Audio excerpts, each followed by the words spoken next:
বারবার এই দেশের মানুষকে হত্যা করে উনি ক্ষমতার এত মজা পেয়ে গিয়েছেন যে ছাত্রদের শক্তিটাকে উনি অনুভব করতে পারেন নাই।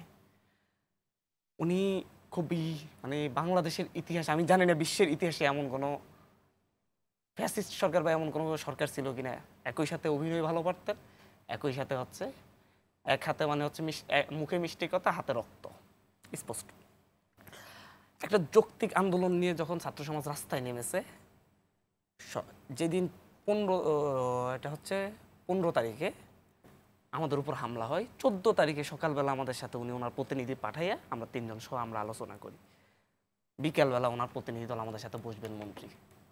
দুপুর হতেই 14 তারিখে বলতেছে পুলিশ জায়গা দিবে না, রাস্তায় দাঁড়াতে দিবে না।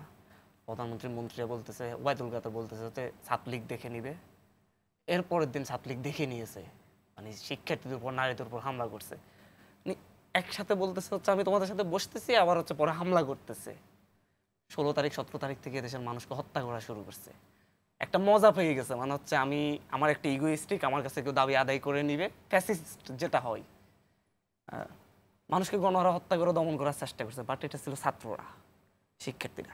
আমি একটা আমার অভিজ্ঞতার কথা বলবো। আমি বৈষম্য বিরোধী ছাত্র আন্দোলনে আমার দায়িত্ব ছিল হচ্ছে সারা দেশে সমন্বয় করা, সারা দেশের মানুষকে মানে স্টুডেন্টদেরকে একটা সমন্বয় টিম তৈরি করে করে দেয়া। আমরা 5-6টা ইউনিভার্সিটির বেশি সমন্বয় টিম করতে পারি না 15 তারিখে 16 তারিখ পর্যন্ত। যখন 16 তারিখ 17 তারিখে যখন স্টুডেন্টদের উপর হামলা হয়েছে, বাংলাদেশের প্রতিটা আনাচে কানাচে থেকে আমাকে ফোন দেওয়া হচ্ছিল, মাসুদ ভাই আমরা সমন্বয় টিম করব, আমাদের এখানে একটা সমন্বয় টিম ঘোষণা করেন, লিস্ট দেন, করে দিচ্ছি। যখন রক্ত ঝরাচ্ছে তখন এই দেশের ছাত্র জনতা পিপুল ব্যাপকভাবে এই আন্দোলনে যুক্ত হয়েছে এবং পরবর্তীতে জনতাদের যেই ঢল নেমেছে, মানুষ এটাকে ওন করেছে যে হচ্ছে ছাত্রদের উপর হামলা, যার পরে একটা ফ্যাসিস্ট রেজিমের পতন হয়েছে, একটা ঐতিহাসিক সাক্ষী হয়েছে। বিশ্বের ইতিহাসে এমন কিছু হয়নি। এটা গণবিদ্রোহ ছিল, নট গণবিপ্লব, নট গণ অভ্যুত্থান, এটা ছিল গণবিদ্রোহ। ডিরেক্ট একটা পুলিশের সামনে নিরস্ত্র একজন মানুষ প্রত্যেকটা স্টুডেন্ট বাসা থেকে বের হওয়ার সময় বলে এসেছে, আজকে আমি মরে যেতে পারি, ক্ষমা করে দিয়েন।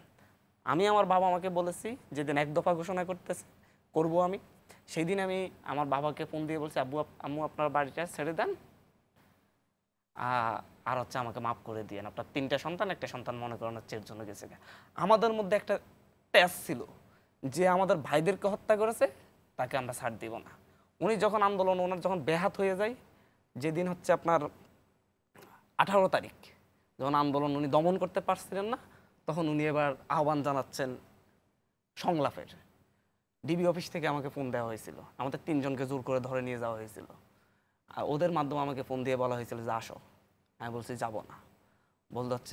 বলতেছে যাই চাইবে জীবনে তোমাদের প্রতিষ্ঠিত হয়ে যাবা। বলছি আমার বাবা সেই শিক্ষা দেন নাই। বললো যে তুমি কোথায় আছো, ধরে নিয়ে আসবো। আমি তার আগের দিন বুলেট খেয়েছি 90টা।